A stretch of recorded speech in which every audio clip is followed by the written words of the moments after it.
Parliament convened for the first time today since the election of a new president and the appointment of a new cabinet.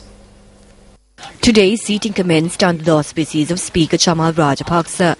President Maithripala Sirisena arrived a short while later.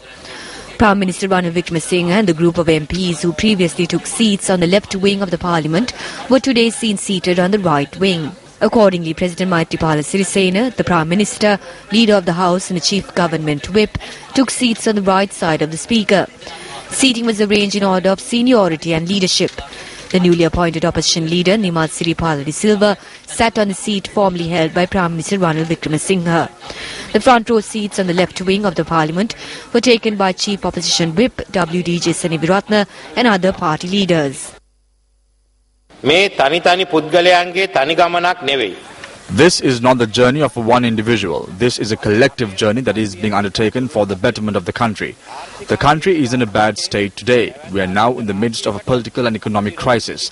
Based on the 100-day plan of the present government, many bills need to be enacted into law. In place of the executive presidential system, we intend to establish an executive that would be accountable to the Parliament through the Cabinet. We also would table the 19th Amendment to the Constitution, which would repeal the 18th Amendment to the Constitution, enabling the establishment of independent commissions. I was surprised to hear the statement made by my friend Vimal Weerawansa. I wish to remind him that he destroyed President Mahinda Rajapaksa. Please do not destroy what is left.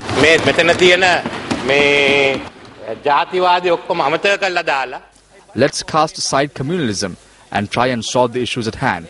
We also intend to establish parliamentary monitoring committees.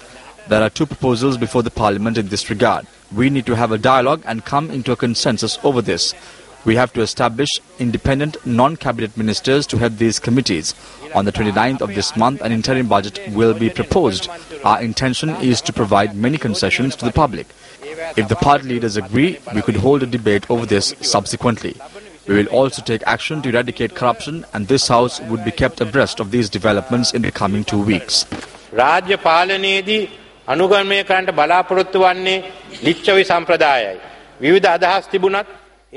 Despite our issues, we have to all unite and through dialogue solve our problems and disperse in peace.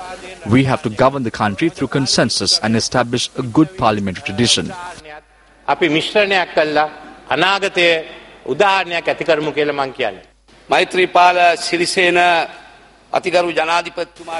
are satisfied with the manifesto put forward by President Maithripala Sirisena.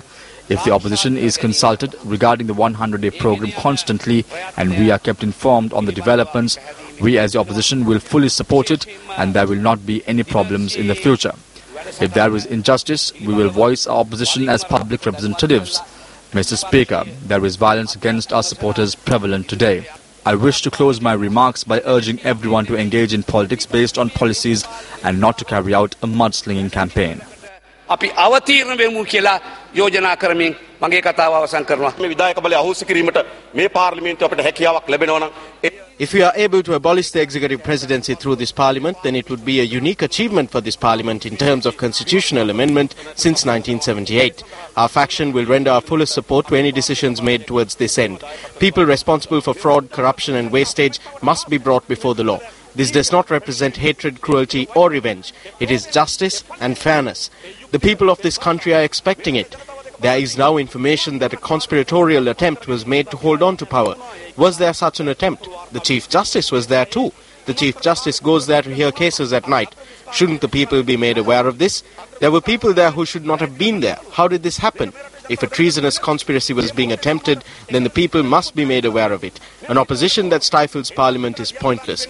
Whom will your party support when making decisions? Once you pledge support, who will be left? Who will represent the opposition?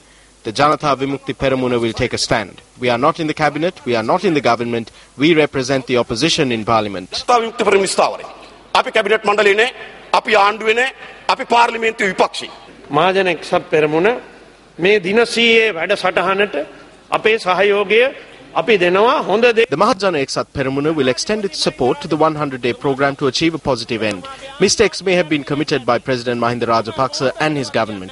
I will not say even for a moment that not a single mistake was made. There may have been mistakes. You are well aware that mistakes were made by your governments too. But we are proud that we were able to entrust an economy that is growing at 7% to you. You still do not have the majority in your government. That is why I said that this political marriage is an amazing marriage. You did not speak of changing the electoral system. පුදුම කසාදයක් මේ දේශපාලන කසාදය. ඔබ සඳහන් කරේ නෑ ඡන්ද ක්‍රමය වෙනස් කිරීම ගැන. මේ අලුත් ඡන්ද ක්‍රමය ගැන We were hoping to appoint a committee on changing the electoral system after the party leaders meeting. We have not forgotten it. අමතක කළා නෑ. අපි මෙතන තියෙන්නේ